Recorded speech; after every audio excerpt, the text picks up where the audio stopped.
다정한 남각정 다락방 TV입니다. 오늘도 저의 다락을 찾아주셔서 감사드리고요. 사연 시작해보도록 하겠습니다. 안녕하세요. 저는 결혼한 지 이제 반년 정도 된 새댁입니다. 남편과 나이 차이는 4살이고요. 남편이 저를 많이 좋다고 고백하고 해서 결혼하게 되었습니다.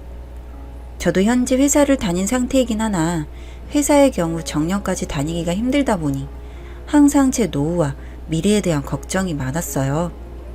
남편은 절 많이 좋아해주고 성실하고 공무원으로 일하고 있다 보니 그런 부분도 좋았습니다.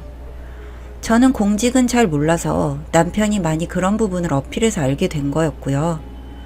시댁에 처음 인사드리러 갔는데 시어머니도 돌아가신 시아버지가 공무원이셔서 이렇게 노후도 잘 지내고 있다면서 저보고 전생에 나라를 구해서 우리 아들 같은 남자 만난 거라고 입이 마르게 칭찬하셔서 공무원이라는 직업이 참 대단한 거구나 싶었고 남편이 자랑스럽고 그랬습니다. 그런데 결혼을 준비하면서부터 조금씩 삐걱거리는 부분이 있었어요. 다른 친구들과 이야기해봐도 다들 결혼 준비할 때 그런 부분들이 있다길래 그냥 넘겼습니다. 남편은 자신이 모아둔 돈이 1억 정도가 있다고 했었고 그 돈과 시댁에서 도와주시면 집을 마련할 수 있다고 했었어요. 여기는 지방이다 보니 집값이 서울에 비해 싼 편입니다. 그래서 저는 별 걱정 없이 혼수해 갈 거 생각했어요. 그런데 갑자기 남편이 집을 구해야 하는데 엉뚱한 소리를 하는 겁니다. 그 1억을 누나에게 갑자기 빌려줘야 해서 빌려줬고 그래서 집을 구하기가 힘들어졌는데 혹시 저희 부모님이 해주실 수 있는지를요. 그러면서 그냥 받는 게 아니라 곧 누나가 갚는다고 했으니 그때 바로 드리겠다고 했습니다. 그 당시에 옆에 시어머니도 같이 계셨고 저에게 그러시더라고요. 우리 집안이 돈이 없는 집안이 아니니까 걱정 말라고요. 시어머니 본인이 가지고 있는 땅만 해도 팔면 10억은 넘으니까 우리 집 구해주는 푼돈 정도는 금방 갚을 수 있으니 걱정 말라고 하셨습니다. 그러시면서 자랑도 빼놓지 않고 하셨어요. 이렇게 시어머니란 사람이 10억 정도나 되는 자산을 가지고 있기가 흔한 줄 아냐면서 정말 저보고 복이 터졌다고 그러시더군요. 그놈의 나라는 몇 번을 구했다고 하시는 건지 기억도 안 납니다. 저희 친정은 지방에서 그래도 잘 사는 편이에요. 물론 서울에서 잘 사는 곳을 비하면 아무것도 아니겠지만요. 지방의 건물과 빌라를 소유하고 계셨거든요. 여튼 이렇게 저희 신혼집이 애매하게 되어버리니 친정아빠가 저에게 그냥 빌라를 내주겠으니 거기서 신혼살림 시작하고 돈이 생겼을 때 저보고 원하는 아파트로 가는 게 어떻겠냐고 하시더라고요. 뭐 저야 선택권이 없었고 남편과 시어머니는 좋아하셨습니다. 감사하다며 인사를 드리면서도 그놈의 허세는 엄청 부리시더라고요. 이렇게 사돈에게 아쉬운 소리 하게 된 건 죄송하지만 자기 소유의 땅이 어쩌고 저쩌고 아니 그런데 그 땅은 팔려야 돈 아닌가요? 그 땅으로 저희 아빠한테까지 엄청 자랑질을 하더라고요. 여튼 그렇게 아빠가 주신 빌라에서 신혼집을 마련하게 되었습니다. 그렇게 결혼식을 하고 생활이 시작되었어요. 그런데 남편은 공무원으로 번 월급 중 100만 원을 항상 시어머니에게 용돈으로 드렸다고 하더라고요. 생활비로 드렸다고요. 그래서 제가 그럼 이제 결혼했는데 100만 원은 너무 액수가 크니까 줄이자고 했습니다. 그랬더니 저보고 이런 여자였냐며 역정을 내는 겁니다. 시어머니 돌아가시고 나면 그 재산 다 우리께 되는 건데 지금 그 용돈 100만 원이 아깝냐고요. 아니 지금 아까운 게 아니라 저희도 생활을 해야 하는데 그 생활이 안 되니까 하는 말이었거든요. 그런데 저를 아주 못된 여자로 만들면서 우선은 제가 번 돈으로 생활을 하고 100만 원 드리는 건 갑자기 안 드릴 수 없으니 조금 더 드리다가 줄이는 걸로 본인이 말씀을 잘 드리겠다고 합니다. 그런데요. 구급 공무원 월급 중에 100만 원이면요. 그냥 다 드리는 거나 마찬가지거든요. 게다가 별 수당도 따로 없는 것 같고 여튼 좀 짜증은 났지만 줄여가겠다고 하니 참았습니다. 결혼하자마자 이혼할 순 없으니까요. 그런데 일이 터졌습니다. 결혼하고 2달 뒤가 시어머니 생신이셨습니다. 시어머니께 선물을 뭘 드려야 하나 고민하고 있는데 남편이 어머니는 돈을 제일 좋아하신다고 하면서 자기는 항상 100만 원씩 드렸다고 합니다. 그래서 제가 그랬죠. 매달 용돈을 100만 원을 드리는데 생일이라고 또 100만 원을 드리냐고. 너무 과한 게 문제가 아니라 그렇게 드릴 돈이 없다고요. 굉장히 언짢아하면서 왜 지금까지 자기가 하고 살아온 게 있는데 이렇게 다 바꾸려 하냐면서 난리인 겁니다. 제가 바꾸려고 한 건가요? 말이 안 되는 걸 말한 건데 말이죠. 자기 월급이 얼만데 더 드릴래도 돈이 없었어요. 시어머니 선물해드리겠다고 저희는 손가락 빨고 살 수는 없는 거 아닌가요? 이렇게 대판 싸우고 시어머니 생신에 참석했습니다. 그렇게 용돈도 드리고 저녁 식사도 하고 기분 좋게 돌아왔어요. 물론 식사하시면서 저에게 하는 잔소리와 허세스러운 말들은 힘들었지만요. 그런데 집에 돌아와서 씻고 누웠는데 시어머니께 전화가 온 겁니다. 그러더니 다짜고짜 화내시면서 이러시더군요. 야, 너 어떻게 이럴 수 있니? 내가 거지니? 아니 어떻게 시엠이 생일 용돈에 30만 원을 넣어? 이거 갖다 어디다 쓰라고. 참나, 내가 거지도 아니고 너 나를 얼마나 무시했으면 이런 짓을 저지르니? 내 아들은 살면서 일해본 적 없는데 네가 이 짓을 꾸민 거지? 너 혹시 100만 원 받아서 네가 70 챙기고 나머지 또 나한테 준 거 아니야? 너 진짜 그런 거 아니냐고 라고 소리 지르고 난리시더라고요. 전 태어나서 그렇게 소리 지르는 걸 처음 들어본 것 같아요.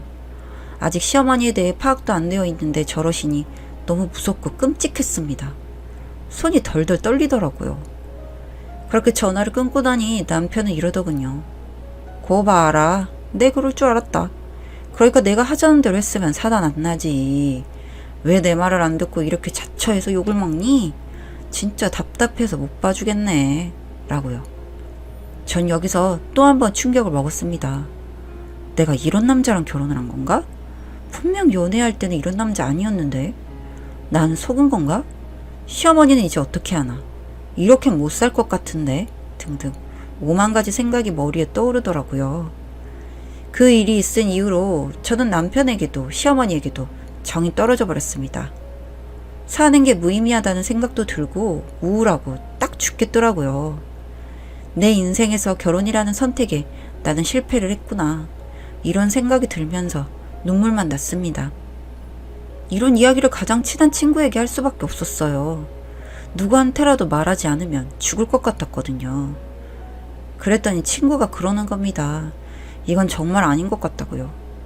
그리고 저에게 이제껏 못했던 말이 있는데 그 이야기를 듣고 저는 또 놀랐습니다.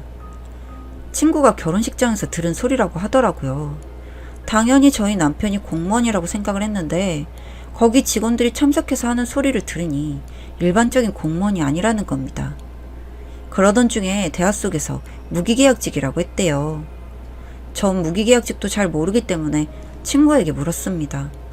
친구도 몰라서 남편과 같은 직장에 건너건너 다니는 친구가 있어서 물어봤는데 정년 때까지 다니지만 연금이나 이런 건 없고 여튼 공무원과는 다르다고요.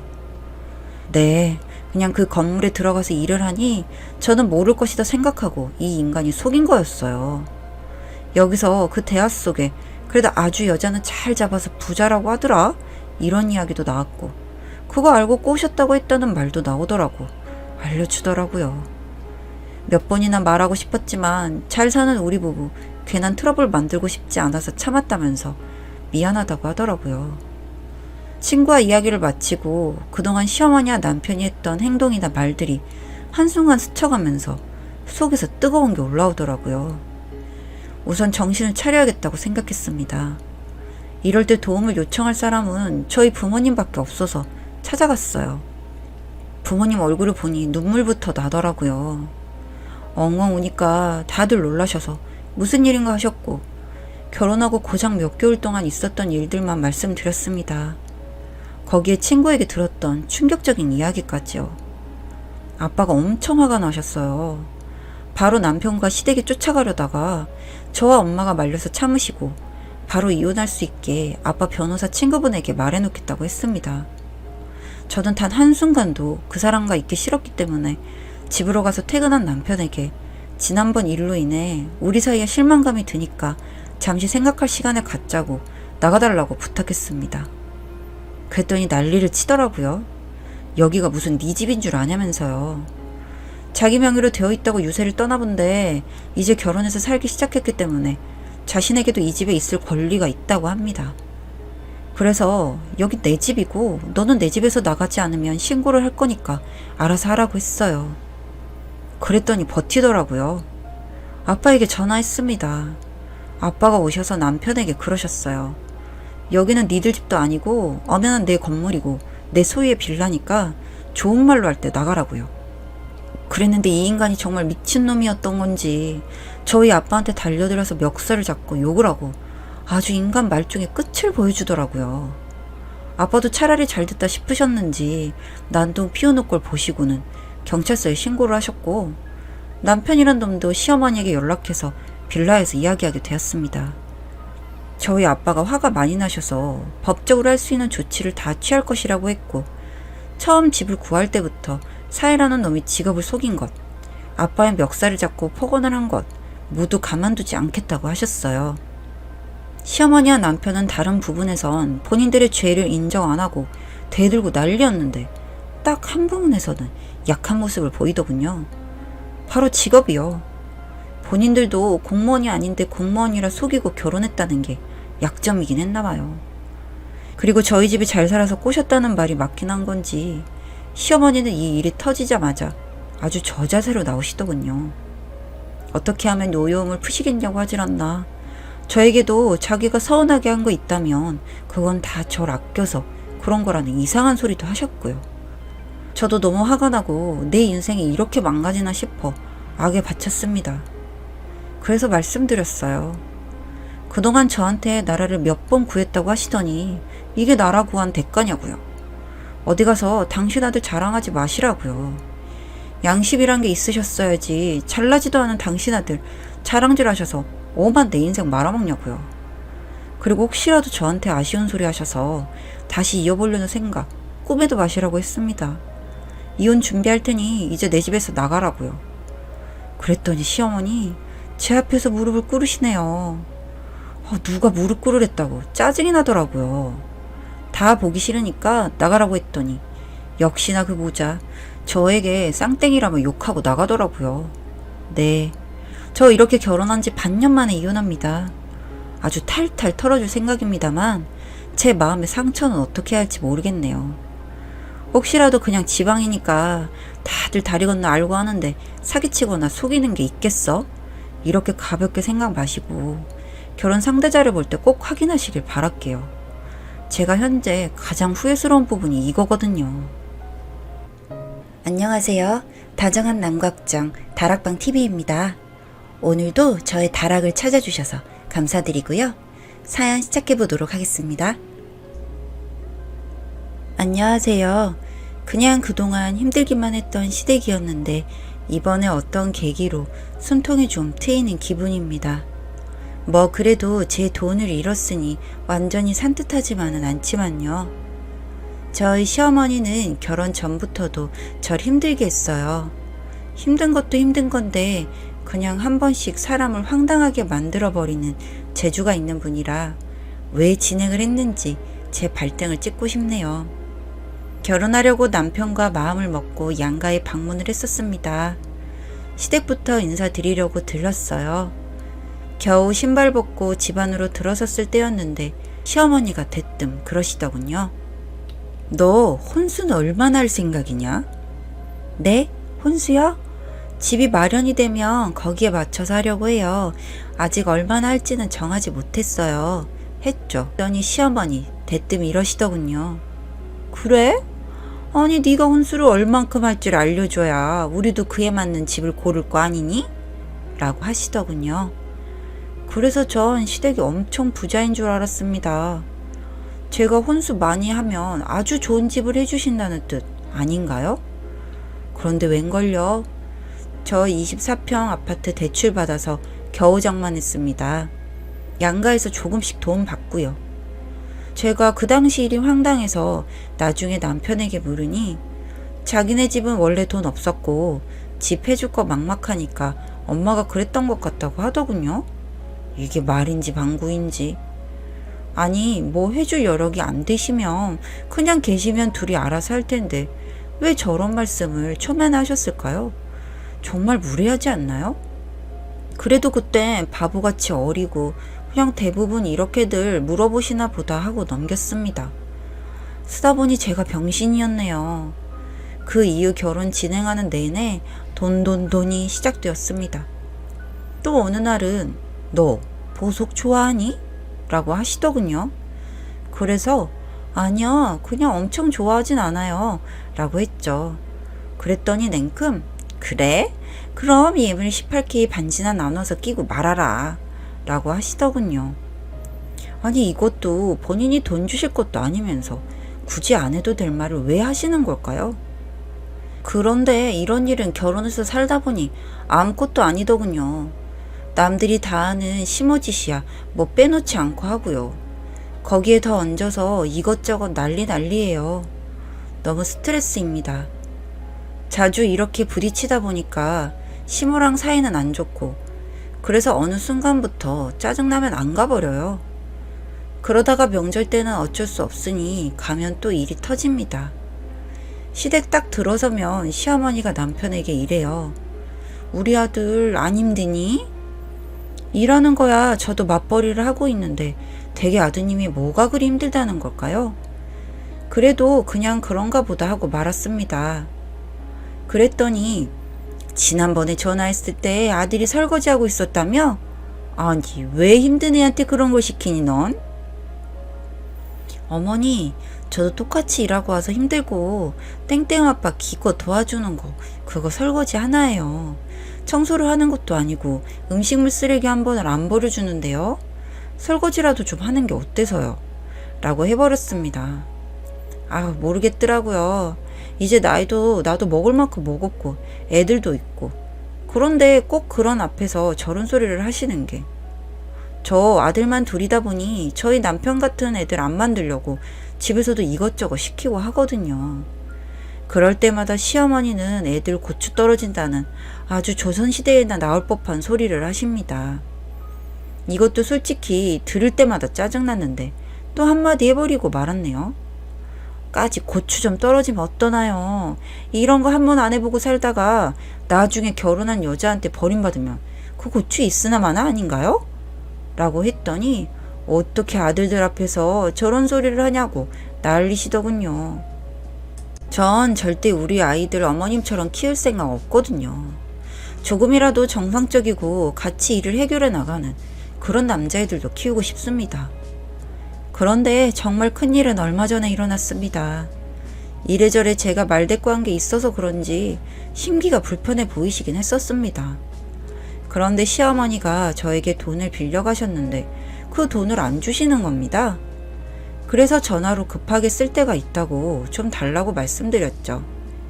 그랬더니 좀 기다리라면서 곧 오시겠다고 하더라고요. 속으로 생각했죠. 뭐 굳이 오시나 그냥 입금해 주시면 되는데 하고요. 애들이 학교 끝나고 들어오길래 간식을 좀 챙겨주고 있었어요. 간식 먹이고 학원에 보내야 해서 부랴부랴 준비해서 먹이고 있었죠. 벨소리가 나서 보니 시어머니가 오셨더군요. 그래서 문을 열어드렸습니다.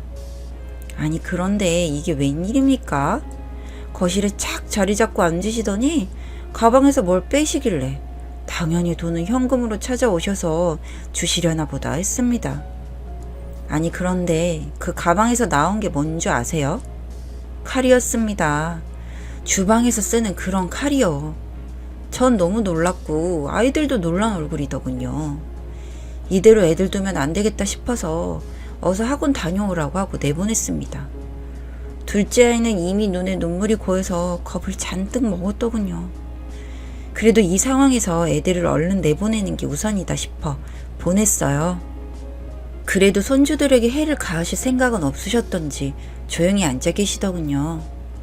저도 겁은 났지만 칼을 빼드신 거와는 다르게 그래도 차분하신 것 같아서 말을 걸었어요. 어머니 왜 이러시냐고요. 왜 칼을 이렇게 빼들고 오신 거냐고요. 그랬더니 네가 돈을 내놓으라며. 난 줄 돈 없다. 그 돈 받으려면 차라리 날 죽여라. 이러시더군요. 너무 기가 막히고 가슴이 두근거리고 눈물이 날 뻔했습니다. 저도 나름 칼을 보고 긴장을 하고 무서웠었나 봐요. 그래서 제가 대체 어머니 그게 무슨 소리냐고, 1,000만 원 빌려드린 거 당연히 주신다기에 달라고 말씀드린 건데 왜 이러시냐고 했죠. 시어머니가 힘드시면 시아버지도 계시니 저도 급하니 그냥 달라고요. 그랬더니 그 돈 빌린 거는 시아버지도 모른다고 하시더군요. 도대체 그럼 그 돈을 어디에 쓰신 거냐고 물었습니다. 그랬더니 동네 아줌마들이 투자를 한번 해보자고 해서 투자를 하게 되었고, 그게 듣다 보니 가상화폐 투자였더라고요. 멍코인이라고는 하는데 이게 듣다 보니 정상적인 경로로 투자한 것도 아닌 것 같고, 누구한테 그 돈을 맡기면 대신 사준다고 했고, 그래서 맡겼는데 그 이후 대표라는 사람이 연락 두절 상태라고요. 그래서 그 돈을 줄 수가 없다는 겁니다. 정말 기가 막히더라고요. 아니, 투자를 하려면 본인 돈으로 해야죠. 왜 저에게 돈을 빌려서, 그것도 엄청 급한 것처럼 말씀하셔서 드린 거였는데 사기를 당하다뇨. 그리고 사기를 당해서 못 갚으면 말로라도 하던가. 어떻게 며느리와 손주가 있는 데서 칼을 빼들고 겁을 줄 수가 있는 건가요? 그냥 너무 어이없고, 이걸 누구한테 말을 할 수도 없고, 남편이나 시아버지한테 제가 말하면 죽겠다고 하시고요. 그럼 제 돈은요? 제 돈은 어떻게 하실 거냐고 했더니 그놈 잡히면 주겠다고 하십니다. 그래서 그놈이 안 잡히면요 했더니 그건 본인도 모르겠답니다. 최대한 잡아볼 거라는 말씀만 하시네요. 평소에 저에게 잘해주시고 좀 좋은 시어머니였다면 저도 그 돈 1,000만 원 속은 아리지만 그냥 잊어버린 셈 쳤을지도 모릅니다. 제가 당연 세월이 있는데 어떻게 그걸 안 받아요. 당신이 나에게 해온 게 있는데 어떻게 자기 목숨 걸어가며 그 돈을 안 주겠다고 협박을 해요? 그 순간 저도 독해져야겠다고 생각했습니다. 아니 어머니, 그건 어머니 사정이고 1,000만 원이라는 돈 모으기 쉽지 않은 거 아시지 않나요? 저도 그 돈 제 목숨같이 중요한 돈이에요. 우리 애들 뭐 하나 더 해주고 싶어도 참고 나중을 위해 모아놓은 돈이에요. 그 돈 꼭 갚으셔야 할 거예요. 그 사기친 놈들 잡아서 갚으시던, 알바를 해서 돈을 벌어서 갚으시던, 그건 시어머니 마음대로 하시고요. 전 꼭 받아야겠습니다. 그리 아시고요. 그 돈 받을 때까지는 저 시댁 방문 안 해야 될 것 같아요. 어머니 얼굴 보면 솔직히 그 돈 생각날 거고, 그렇게 계속 생각을 하면 시아버지와 남편 있는 데서 저도 참을 수 있을지 장담하기 어렵고요. 저도 이렇게까지 말씀드리는 거 죄송한데 어쩔 수가 없네요. 그 돈 갚으실 때까지는 그렇게 할게요. 아시죠? 저 표정에 다 드러나는 거요. 그랬더니 인정하시더군요. 그리고 그렇게 하겠다고요. 지금 최대한 그 돈 잡으려고 다들 애쓰고 있으니 꼭 그 돈 찾아서 주겠다고요. 뭐 이 말씀도 어쩔 수 없이 돈 때문에 하신 거란 걸 알지만 그래도 그동안 당했던 게 좀 시원한 느낌이었습니다. 그동안 시어머니가 저에게 갑질해 오셨는데 이제 반대로 제가 좀 갑질 좀 해보려고 합니다. 그리고 그 1,000만 원도 꼭 받을 생각입니다. 그 돈이 어떤 돈인데요? 이런 제가 며느리로서 너무한가요?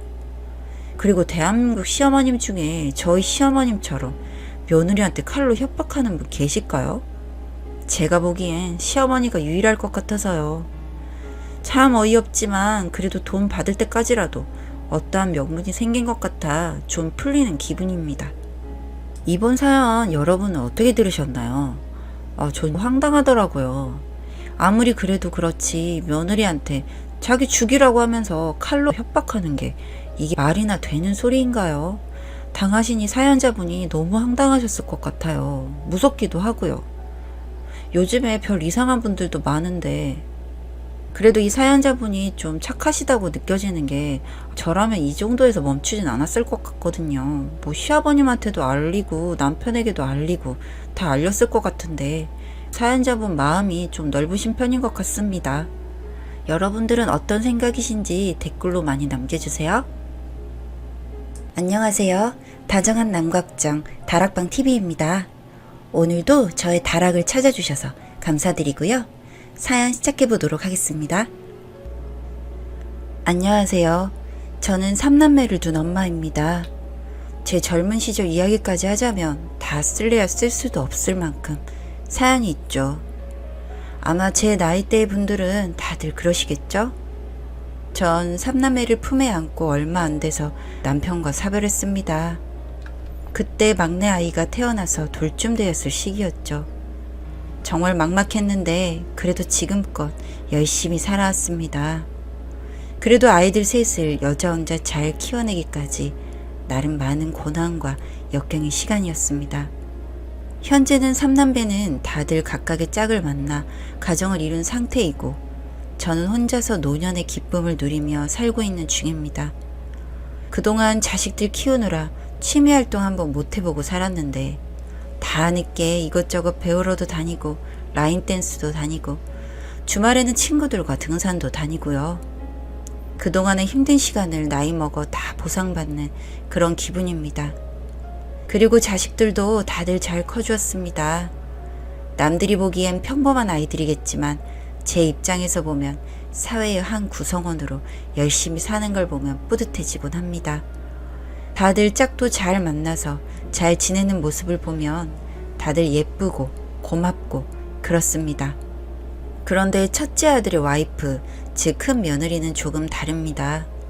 큰아들인데다가 홀 시어머니라서 결혼을 준비할 때부터 그 부분을 걸려 하더군요.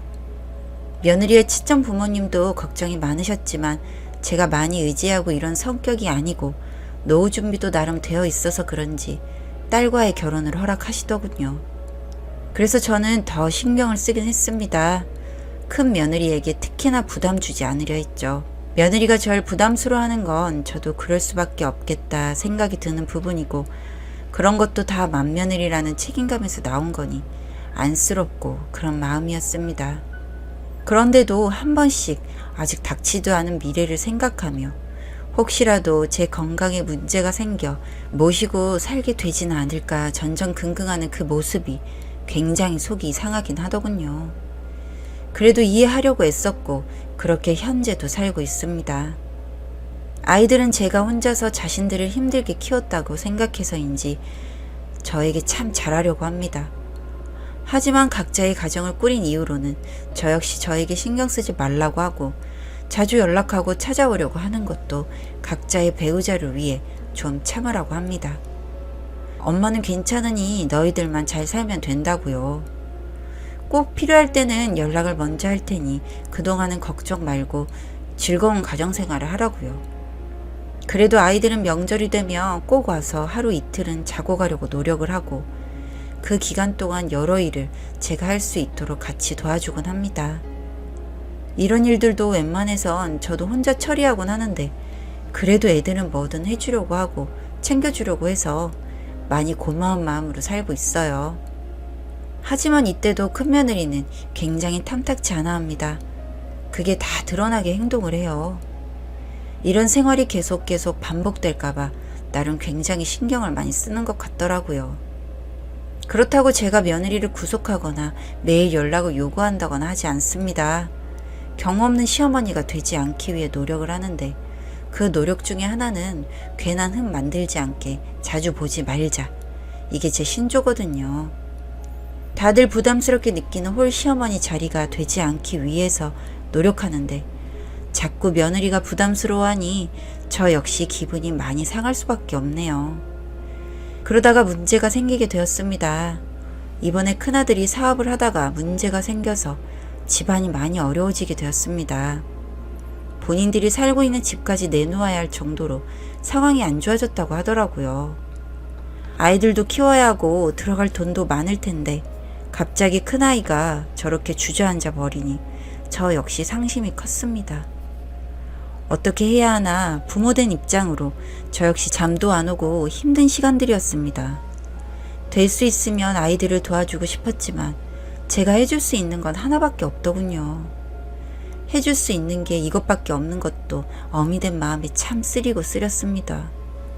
그나마 제가 살고 있는 집에서 잠시라도 큰아이 네 식구가 들어와서 살 수 있게 해야겠다 생각이 들었습니다.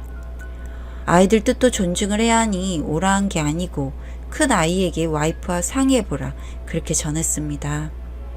사실 와서 같이 살자고 하면 저도 너무 불편해서 싫어요. 이게 솔직한 마음입니다.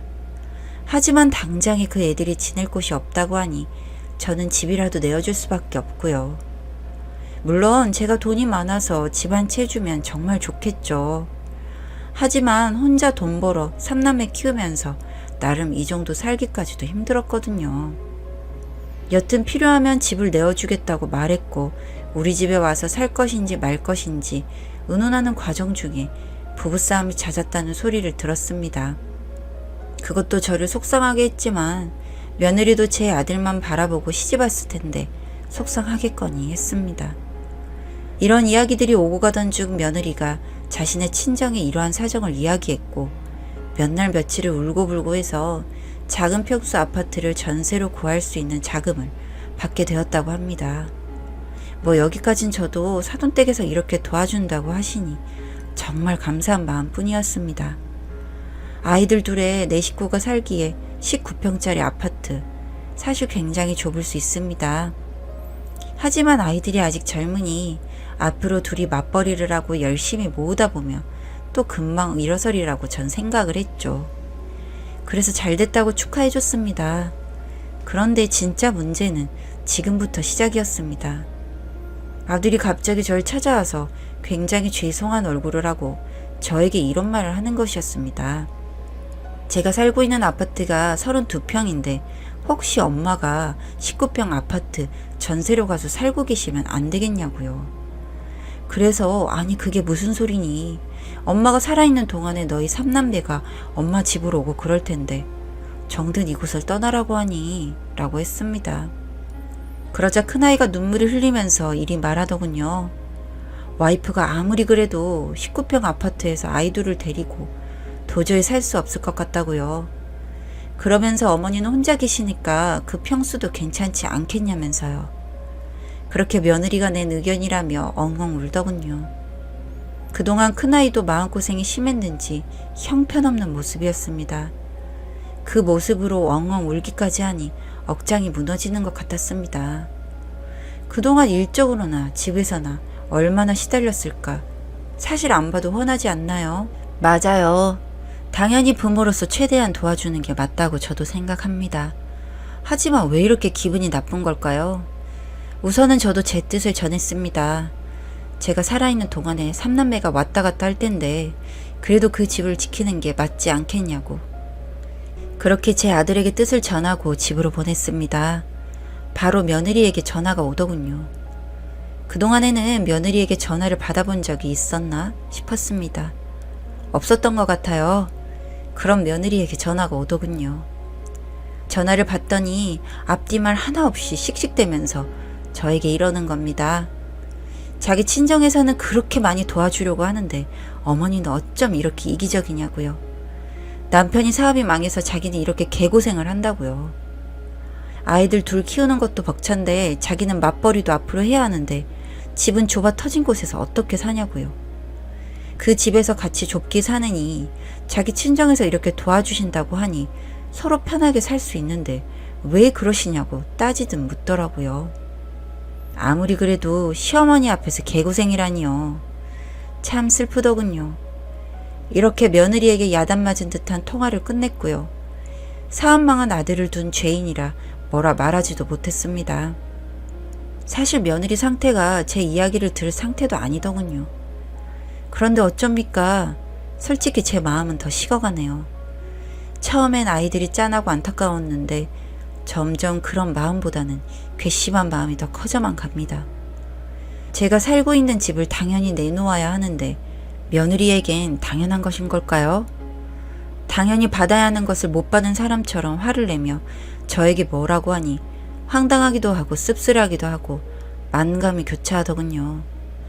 전화통화 내용도 내용이거니와 그동안의 며느리의 모습을 생각하면 참 어떻게 저에게 이렇게 당당하게 뭐라고 할 수 있나 싶기도 하고요. 조금이라도 자신은 손해보지 않으려고 저에게 했던 며느리 행동들. 정말 중요한 일로 1년에 겨우 한두 번씩 전화하는데 그 전화를 받을 때도 떨떠름하게 받던 큰며느리. 명절 때 하루라도 자고 가면 아들에게 그렇게 눈치를 주던 며느리. 아이 낳고 손주도 보고 싶어 했던 저를 굉장히 귀찮아하며 싫어했던 그런 며느리의 모습이 계속해서 제 머릿속을 맴돕니다. 제 큰아이만 생각하면 집인들 뭔들 못 줄 게 뭐가 있을까요? 하지만 같이 사는 며느리 때문에 참 이러지도 저러지도 못하고 있습니다. 다른 분들은 저 같은 상황이 되면 어떻게 하실지가 궁금합니다. 솔직히 이번 일로 홀 시어머니라고 내 남편이 내 곁에 없다고 이리부시를 하나 이런 생각까지 들었습니다. 남편 없이 살아온 세월이 얼만데 그 남편의 빈자리가 이렇게 속상하고 억울할 줄은 몰랐네요. 제가 젊은 며느리에게 마음 넓게 해주지 못하고 옹졸하게 굴고 있는 것일까요? 제가 잘못하고 있는 거라면 꾸짖어 주시면 그에 맞는 행동을 취하도록 하렵니다. 이번 사연은 여기까지였는데요. 다들 어떻게 생각하시나요? 저는 이 며느리분이 솔직히 너무한다는 생각이 드네요. 그리고 19평짜리 아파트에서 4식구 사는 게 그렇게 힘든가요? 상황이 어려워지면 뭐 그런 곳에서 사는 것도 저는 나쁘지 않다고 생각을 하는데요. 잘 계시는 시어머니를 내쫓고 거기에 들어가서 살겠다고 하는 며느리의 심보가 저는 솔직히 이해가 되질 않네요. 여러분들의 생각도 편하게 댓글로 많이 남겨주세요. 안녕하세요. 다정한 남각정 다락방TV입니다. 오늘도 저의 다락을 찾아주셔서 감사드리고요. 사연 시작해보도록 하겠습니다. 곧 또 명절이 찾아오네요. 예전에 전 이렇게 명절을 앞둔 달이면 미리 스트레스를 받고 있었습니다. 명절만 떠올리면 내가 결혼을 왜 했나 하는 생각뿐이었죠. 왜냐고요? 우리 시어머니 때문입니다. 시어머니는 이상하게도 명절만 되면 아프시거든요. 처음엔 이렇게 생각했어요. 시어머니도 누군가의 며느리였을 테고 명절 증후군이 없을 수 없잖아요. 그래서 그런가 보다 했습니다. 올해가 제가 3년째 맞는 명절들이었거든요. 이제까지 한 번도 친정에 제때 가보지를 못했어요. 시어머니가 그때마다 아프셔서요. 그런데 속상하고 조금 짜증이 나긴 했지만 사람이 아프다는데 더 나쁜 생각하기는 힘들었습니다. 여튼 그렇게 결혼하고 처음 맞는 명절은 남편도 미안해하면서 어쩌겠냐고 엄마가 아프셔서 못 가니까 다음 명절에는 꼭 저희 친정부터 가자고 하더라고요. 그래서 알겠다고 했습니다. 번갈아 가면서 명절에 시댁 먼저, 친정 먼저 이렇게 다니는 것도 나쁘지 않다고 생각했거든요. 시어머니는 전에 대상포진을 좀 심하게 앓으셨다고 들었고 그 이후로 조금 무리하거나 신경을 쓰면 그 자리가 신경통처럼 아파서 아예 눕는다고 하셨어요. 그리고 이석증도 있으신데 그게 1년에 한두 번씩은 꼭 말썽을 일으킨다고 했고요. 여튼 이렇게 그 다음 명절이 왔습니다. 지난번에 시댁 말고 친정부터 다녀오자는 남편의 말이 있었기 때문에 친정부터 가나보다 하고 명절 휴일 전부터 준비했어요. 그런데 딱 그때 전화가 왔습니다. 시어머니가 아프시다고요. 그래도 우리 친정 그냥 먼저 가자고 했어요. 제가 나쁜 여일지도 모르지만 위독하신 게 아니라면 저도 저희 집에 꼭 가고 싶었거든요. 그랬더니 시어머니에게 전화가 왔습니다. 다 죽어가는 목소리로 몸이 너무 아파서 아무것도 못하겠는데 시아버지는 어쩔 수 없이 아픈 시어머니를 두고 차례 지내려고 미리 가셨다고 하는 거예요. 그러면서 와주면 안 되겠냐고 부탁을 하시더라고요. 남편도 이번 딱 한 번만 그렇게 해주면 안 되겠냐고 하길래 솔직히 속은 부글부글 끓었지만 이번 한 번이다 하고 갔었습니다. 이석증인 것 같다면서 어지럽다고 꼼짝 못 하신대요. 그래서 연휴 내내 남편과 시어머니 병수발 들다가 시간을 보냈어요. 저라도 친정에 다녀오고 싶었지만 결혼하고 얼마 안 됐던 때라서 사실 그렇게 하면 내내 미움받을까봐 걱정돼서 꾹 참았습니다. 제가 그때 그냥 한번 짜증내고 혼자라도 친정에 다녀왔어야 했는데 말이죠. 여튼 그렇게 두 번째 명절도 어이없이 보냈습니다. 제가 전업주부였다면 이렇게 속상하지도 않았을 겁니다. 어떻게든 시간을 내서 친정에 명절 연휴 다음에라도 다녀올 수 있었을 테니까요. 하지만 저는 직장에 다니고 있어서 그럴 수도 없고 주말을 이용해서 다녀오긴 했지만 명절에 저희 집도 북적북적 명절 분위기 느끼고 싶으셨을 텐데 제가 없으니 아직 결혼 안 한 제 여동생과 셋이 보내셨을 생각하니까 속상하더라고요. 친정 부모님도 내심 속상하신 것 같았지만 사돈이 편찮으시다고 하니 어쩔 수 없다 받아들이셨던 것 같더라고요. 여튼 그렇게 또 명절이 돌아왔습니다. 그런데 또 아프시네요. 아니 정말 궁금해지더라고요. 대체 왜 명절에만 아프실까 하고요. 평소에도 자주 아프신 분이라면 제가 그러려니 하겠어요. 평소에는 너무 잘 지내세요. 등산 다니시고 취미생활 하시고 집에 한시도 안 계시고 밖으로 도시는 분이에요. 그런데 또 아프시답니다. 나이가 들어서 그런지 마음도 약해지고 저희 부부가 꼭 같이 있어줬으면 좋겠대요. 이때 처음으로 외아들과 결혼한 제 자신에게 화가 났습니다. 자식 하나 있다 보니 남편도 그렇고 시어머니도 그렇고 서로 너무 의지를 하는 겁니다. 그럼 시아버지는 뭐 하시냐고요? 이번에는 친구분들과 낚시 모임을 떠나셨대요. 아프신 건 낚시 가신 이유라서 어쩔 수가 없었다고 하시면서 그러십니다. 그래서 제가 그럼 시아버지는 명절에 안 오시냐 했더니 그 낚시 모임이 고향 친구들이랑 가는 거라 고향에서 볼일 보시니까 안 오신대요. 네, 그렇게 저는 또 친정에 못 갔네요. 이번에는 그냥 맘 먹고 남편에게 맡기고 가려고 말씀드렸더니 화를 내시더라고요. 지난번에는 약한 척 하시더니 이번에는 화를 내시면서 이러시더라고요. 여자가 시집을 왔으면 이 집 귀신이 돼야 하는데 너는 맨날 친정 못 가서 안달이냐고요. 주말이나 이럴 때 가면 되지 이렇게 아픈 시어미를 두고 게다가 남편까지 두고 혼자 친정에 가려고 하는 게 말이 되냐고요. 친정 부모님이라고 남편 두고 혼자 하면 좋아하시겠냐면서 혹시 친정 부모님이 오라고 하시는 거냐고 그러시더라고요. 그래서 그건 아니지만 저희 집도 명절에 저만 기다리고 계셔서 그런다고 했더니 획 돌아 누우시더니 그래 그럼 가라. 대신에 너 나한테 시집살이 톡톡히 당할 각오하고 다녀와 이러시더군요. 세상에나 본인 입으로 시집살이를 시키시겠다 선포하시는 분도 계신가요? 정말 속이 터질 것 같았습니다. 그래도 참았습니다. 참지 않으면 어떻게 하겠어요. 전 아직 어리고 시어머니는 저렇게 벼르고 있고 옆에 있는 남편이라는 인간은 제 편이 돼주지 않고요. 그렇게 명절 연휴를 또 거지같이 보내고 나서 너무 화가 나서 직장에 어렵게 연차를 내고 일주일간을 친정에 가서 남편과 연락 끊고 지내버렸습니다. 카톡이며 전화며 난리더라고요. 그러던지 말던지 내버려 뒀어요.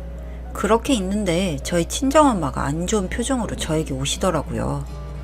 시어머니에게 전화가 왔고 널 찾는다고요. 와, 이 남편이란 새끼가 시어머니한테까지 말을 했나 보더라고요. 어이가 없었고 여튼 전화를 받긴 했습니다. 그 당시 당장 이혼할 생각은 없었으니까요. 받았더니 시어머니의 폭언이 시작되었습니다. 그렇게 시집 왔으면 그 집안 귀신이 돼야 한다고 말했더니 남편까지 내팽개쳐 두고 결혼한 여자가 지네 친정에 쏙 숨으면 다냐고요. 시집살이 시키겠다고 각오하라는 말도 우습게 들렸냐면서 가만 안 두겠다고 하더라고요. 그래서 시어머니에게 말씀드렸습니다. 아무리 며느리 돌이라는 게 있다고 하더라도 이렇게 명절 때마다 자기 친정에 못 가는 며느리는 없을 거라고요.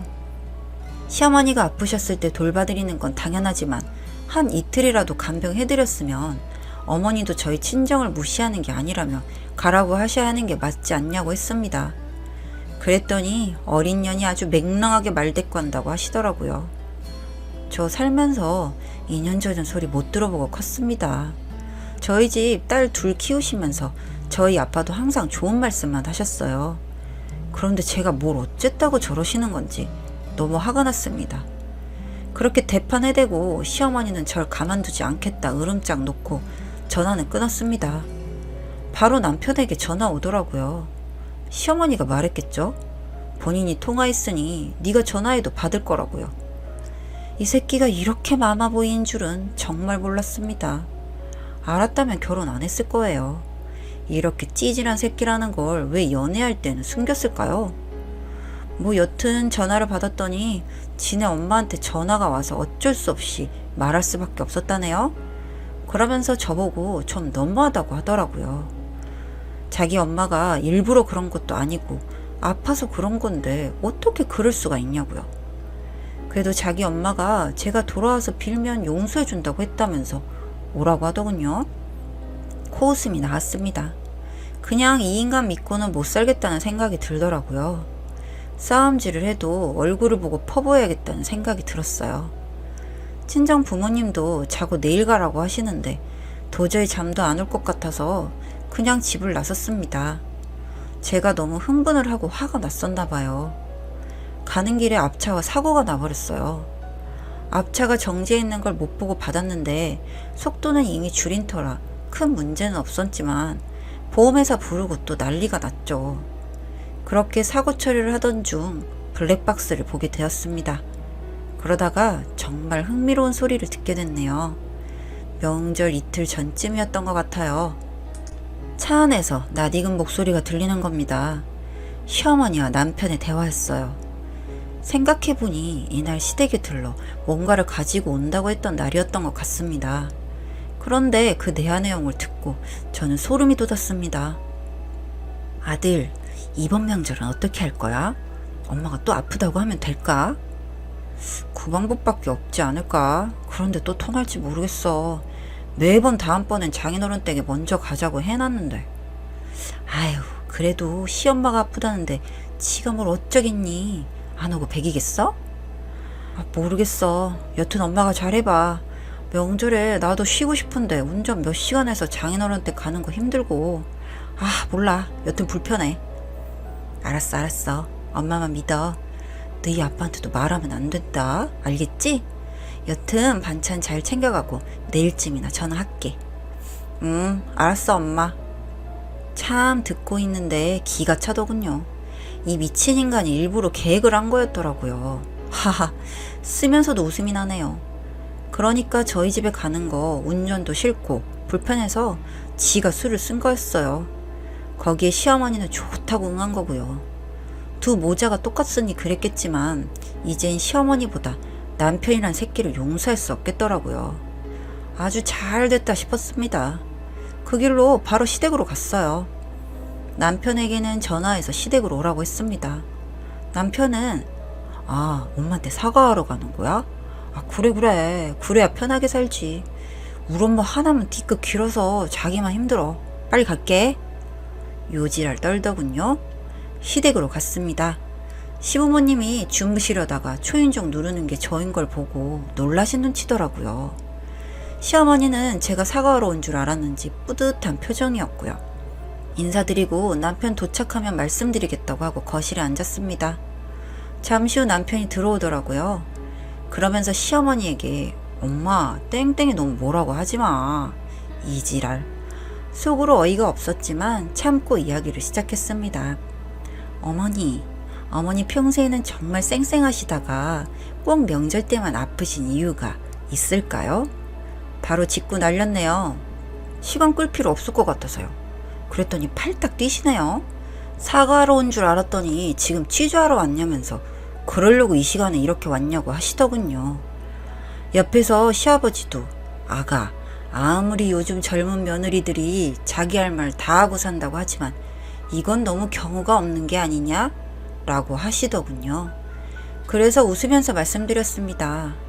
아니 아버님은 그런 의문 안 들으셨어요?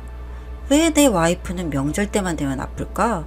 왜 그때만 아파서 며느리는 친정에 못 갈까? 이런 생각이요. 그랬더니 명절 다가오니 스트레스 받아서 그런 거 아니겠냐며 호통치시더라고요.